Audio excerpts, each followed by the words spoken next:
Loin, served with a Cumberland sauce of red fruit. Loin. What kind? Pork. Wonderful. I don't get many opportunities to eat home-cooked meals. My wife and I both work, and as hard as I tried not to, I did wind up marrying my mother. Your mother didn't cook? She did. She did. I only wish she didn't. Well, next time, bring your wife. I'd love to have you both for dinner. We understand Hannibal Lecter as a consumer. He has a great appetite, and he has a very particular appetite. So he enjoys a very specific type of food. People eating other people has been scaring people since the beginning of days, right? We got gruesome stories of people doing it out of need, out of ritual, and then we also have people doing it for fun. Obviously, through the different machinations of the films, it was very apparent that Hannibal was a gourmand. And that comes a lot from Thomas Harris's character, of his own personality as well. He loves food. And obviously what Hannibal Lecter is doing with the different parts, he's eating them, but in a very refined manner. It's something we can't understand. We can't comprehend it. And the things we can't understand tends to trigger us and make us very curious.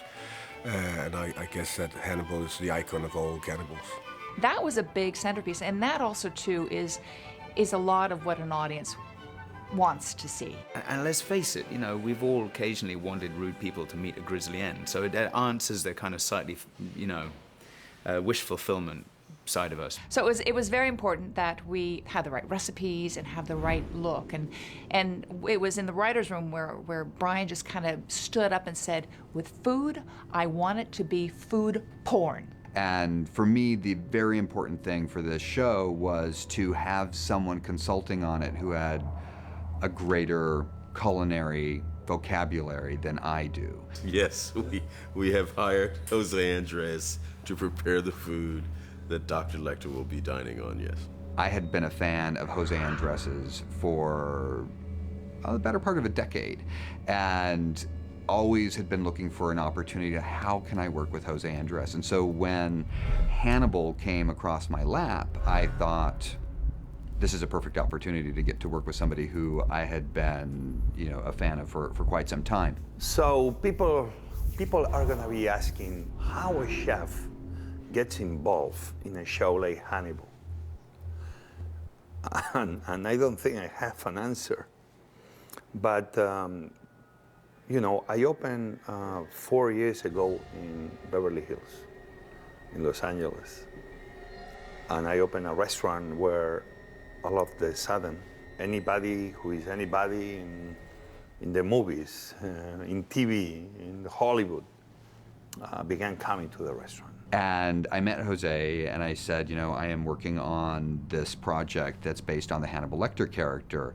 Before I could even ask him if he would be interested in consulting, he volunteered. He was like, I have to be your consultant on this show. He did the teeth-sucking thing, and he said it was one of his favorite characters. He loved that he was a gourmand and had such a specific appeal for the culinary world as well. My role is simple, culinary advisor.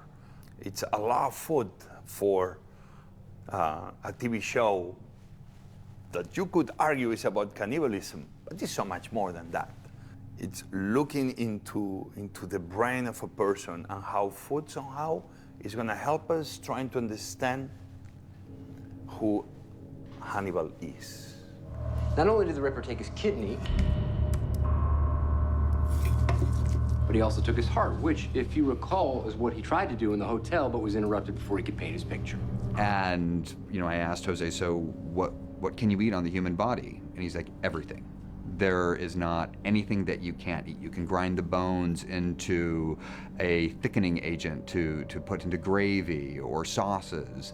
You can take eyeballs and emulsify them. You can take lungs of a smoker and they'll be pre-smoked, and you open them up and you remove the first layer of tar, and then you squeeze the air out of them and you cut them up and you make these fillets of lung.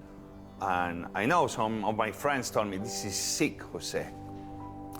But I want to tell everybody, well, it's not sick. We all cut a finger. And the first reaction we have is bringing that finger to our mouth and having an experience with blood. You just think about it. And you learn that blood is warm and blood is sweet. And all of a sudden we have a connection with our own body in ways we don't think. And he was so enthusiastic and had no kind of preciousness that he was eating people. It was all about how would you prepare meat. And so meat is meat is meat is meat. And he didn't necessarily think that, oh, we have to be delicate.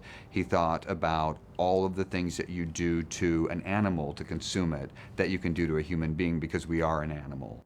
That's kind of my role, trying to help the director and the writers to add another layer through food of who Hannibal is. That's my role. And then trying to bring to life dishes, products, foods, wines that somehow they're gonna be showing in the show in a very subtle way, but nonetheless in an important way. I feel terrible, Miss Lowndes. Never entered my head you might be a vegetarian. A lapse on my behalf. So working the food, the menu, the preparation, or the organ of the week into the show starts in the writer's room.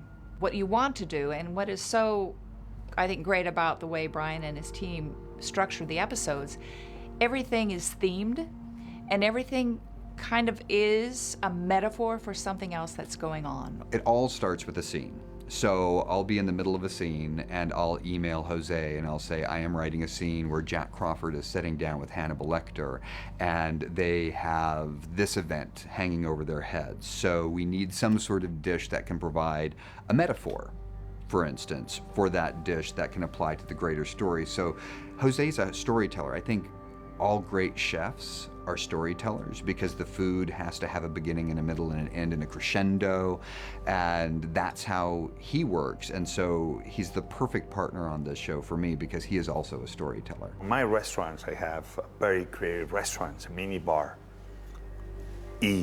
some restaurants that we do 20, 30 courses where every ingredient, even the music, every smell, the aroma, the looks, everything plays into that sophistication. It's always got to be tied in. So as they break down what is happening in that series, you know, there's obviously a menu in mind. And that's when Brian will start to talk to Jose with some ideas. And Jose will think and have, I mean, he can cook anything, Jose, in the world, you know, from every single part of an animal, from every single part of the fruit or the vegetable, whatever it is, and make it into something so outrageous, but that's what we're doing too. You know, it's outrageous, audacious.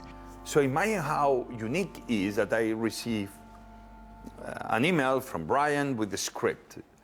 First of all, it's very cool to be able to be reading a script that is alive, is changing as we read it, is never ending a story.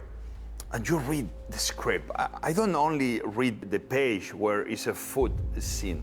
I try to read the entire script because I'm trying to understand what's happening, what's going on. There was an episode where Dr. Chilton, who is a character made famous by Anthony Heald in Silence of the Lambs and Red Dragon, and we got to hire Raul Esparza to play Dr. Chilton in the television series. And so Hannibal Lecter was taking Dr. Chilton to his home and cooking him dinner. So Jose was like, he has to be cooking a tongue. I don't think I've ever had tongue before. It was a particularly chatty lamb. It smells delicious. The Romans used to kill flamingos just to eat their tongues. Don't give me ideas. Your tongue is very feisty. And as this evening has already proven, it's nice to have an old friend for dinner.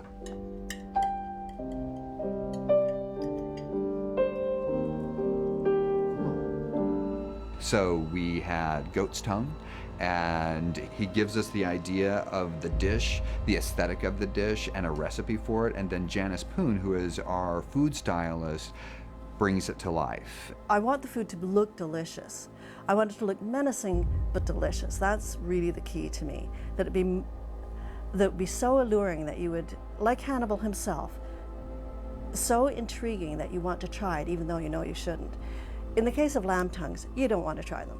They look like overblown larvae. They're really not good-looking things. Well, one of the wonderful things about working with Janice Poon is that she has an amazing aesthetic, and she also has a very cinematic eye. So she'll think about, oh, we need to have this kind of element in a dish because it'll give you a color pop or a texture. Let's put a little squid in there because it'll give you a graphic design to the dish with the curls of the tentacles. So she's always thinking about what it looks like in a fantastic way. I made these tongues, false tongues, out of bulgur, which is essentially a wheat mixture, and steamed them all so that I could shape them and curl them so they looked like they were talking to each other and that sort of thing. So what they were eating was actually like a version of Lebanese kibbeh, and what they were saying they were eating was lamb, and what they were supposed to be eating was some unfortunate girl's tongue.